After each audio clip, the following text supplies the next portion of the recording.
रात के तकरीबन 11 बज रहे थे। चारों तरफ धीमी धीमी हवा से आसपास के पेड़ों की सरसराहट होने की आवाजें माहौल को और भी सुहाना बना रही थी। पानी की लहरों की आवाज कानों में ऐसी घुल रही थी जैसे दूर कोई मधुर संगीत गुनगुना रहा हो। जॉन समुद्र के पास एक कोने पर बैठा ये सब देख रहा था। शायद जॉन कुछ मायूस सा था। उसके चेहरे की उदासी साफ झलक रही थी। वो बस एक टक यूं ही समुद्र को देखे जा रहा था। वो कहीं खोया सा था। न जाने किस बात के बारे में वो इतना सोचे जा रहा था कि तभी उसके फोन पर किसी का कॉल आया। जॉन ने फोन की तरफ देखा तो पाया कि उसकी माँ उसे कॉल कर रही है। जॉन ने फोन कट कर दिया और फिर दोबारा उसी एकाग्रता के साथ समुद्र को फिर से देखने लगा। जॉन की माँ ने उसे दोबारा फोन मिलाया, मगर इस बार भी उसने फोन नहीं उठाया। थोड़ी देर ऐसे ही बैठने के बाद न जाने जॉन के मन में क्या आया, उसने अपना फोन हाथ में लिया और वहां से उठ खड़ा हुआ।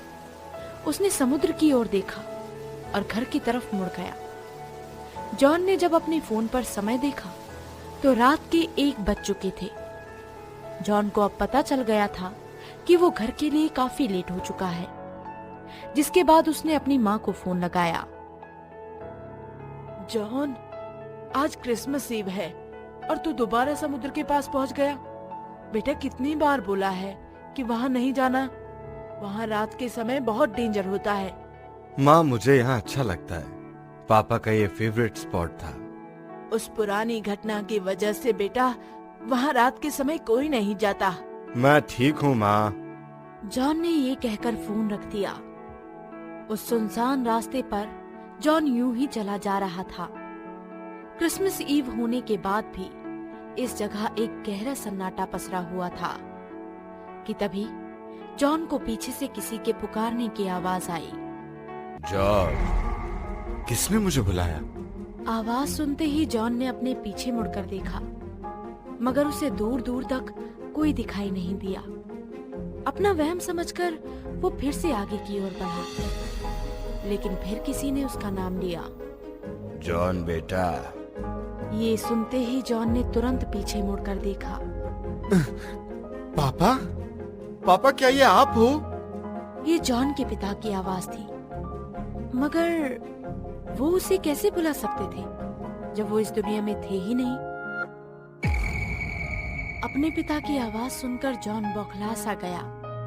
वो पागलों की तरह अपने पिता को जोर जोर से बुलाने लगा।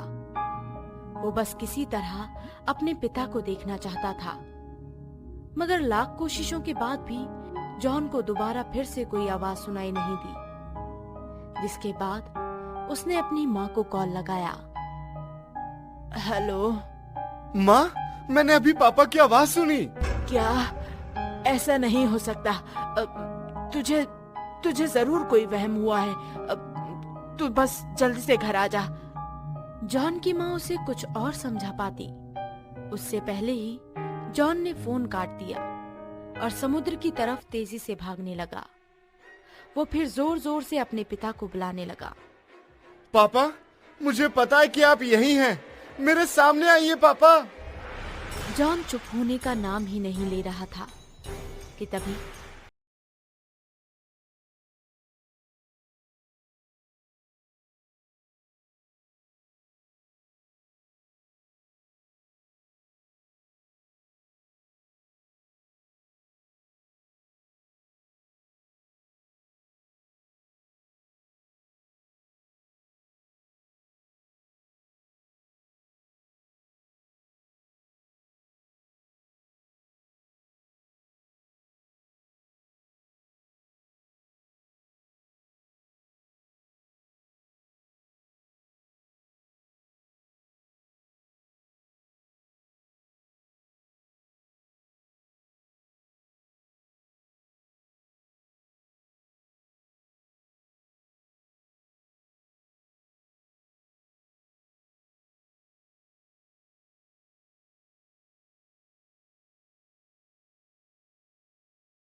ऐसी क्या बात है जिससे तुम्हें ऐसा लगा कि तुम्हारा बेटा मुश्किल में है?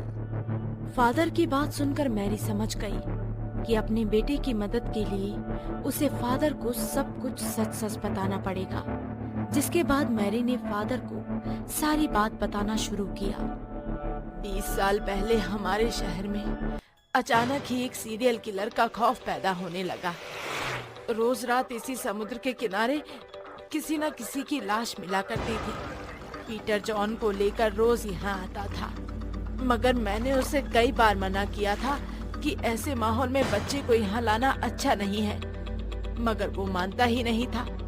एक दिन जब पीटर को घर आने में देरी हो गई तो मैं घबरा गई, जिसके बाद मैं उसको ढूंढते ढूंढते यहाँ पहुँची। फिर जिसके बाद मैंने जो देखा उसे देखकर तो मेरे पैरों तले जमीन ही खिसक गई। मुझे जाने दो, आज क्रिसमस है, मेरी फैमिली मेरा इंतजार कर रही होगी। मैंने उस दिन देखा पीटर का असली चेहरा। पीटर वही सीरियल किलर था। मैं चुपकर वो सब कुछ देख रही थी, लेकिन जॉन को पीटर के साथ उस समय देखकर मैं काफी घबरा रही थी। मुझे कैसे भी करके अपने बेटे को वहाँ से निकालना था कि तभी मैंने देखा कि पीटर ने उस आदमी को बड़ी ही बेरहमी से मार डाला। मैं ये देखते ही चिल्ला पड़ी और ये सब कुछ पीटर ने देख लिया। मैरी, पीटर के सर पर खून सवार था। मैं वहाँ से भागना चाहती थी, मगर जॉन को भी पीटर के चंगुल से बचाना था। पीटर मेरी तरफ बढ़ता ही जा रहा था। उसके हाथों में एक बहुत ही बड़ा छुरा था। अब मुझे पता चल चुका था कि पीटर आज मुझे भी मार डालेगा। मैरी, तुम टेंशन मत लो, ज्यादा दर्द नहीं होगा। मुझे कुछ भी समझ नहीं आ रहा था कि तभी मैंने अपने बैग में से पीटर की पिस्तौल निकाली और उसे शूट कर दिया। पीटर वहीं गिर गया और मैं जॉन को लेकर वहां से भाग निकली। वक्त के साथ पीटर उस दिन का वाकया भूल गया, मगर यहाँ आना नहीं भूला। इसलिए क्रिसमस वाले दिन पूरा शहर सस्ता है, मगर ये सी एरिया नहीं। फादर इससे आगे कुछ बोल पाते कि तभी उन्होंने मैरी के पीछे जॉन को देखा। जॉन की आंखें खून से भरी, चेहरे पर तीखी मुस्कुराहट और गर्दन एक तरफ लटकी हुई थी। जॉन को ऐसे देखकर फादर डर से सहम गए कि तभी जॉन ने कहा, हेलो मैरी, मुझे देखकर लगता है कि तुम खुश नहीं हुई। मैं बस अपना अधूरा काम पूरा करने आया हूँ। जॉन की आंखें मैरी के खून की प्यासी थी। मैरी को घूरते हुए पीटर ने कहा, बस थोड़ा दर्द होगा मेरी मैरी, फिर सब शांत हो जाएगा। पीटर मैरी के पास आने लगा। उसने मैरी को अपने एक हाथ से उठाया और हवा में लटका दिया। मैरी तड़पने लगी। तभी फादर ने पवित्र जल निकालकर जॉन के ऊपर छिड़क दिया, जिसके असर से पीटर की शक्तियां कमजोर होने लगी और उसने मैरी को छोड़ दिया। पीटर पवित्र जल की शक्ति के असर से चीखने लगा। फादर जल छिड़कते रहे और पीटर कमजोर पड़ने लगा। फादर ऐसा बार बार करते रहे। आखिर पीटर की आत्मा को हार माननी ही पड़ी और उसने जॉन के शरीर को छोड़ दिया। जॉन जमीन पर गिर पड़ा। काफी देर की कोशिशों के बाद जॉन को होश आया, मगर उसे कुछ भी याद नहीं था। लेकिन जॉन अब सुरक्षित था। मैरी ये जानकर बहुत खुश हुई और उसने फादर को थैंक यू कहा। थैंक यू फादर, आज आपकी वजह से मेरा बच्चा बच गया। ये मेरा काम है। पीटर की आत्मा अब यहाँ से जा चुकी है। तुम भी अब घर जाओ और क्रिसमस सेलिब्रेट करो। Merry Christmas father. Mary John को लेकर वहां से निकल गई और फादर वहीं खड़े रहे। फादर बस एकटक समुद्र की ओर देखे जा रहे थे कि तभी मैरी क्रिसमस मैरी।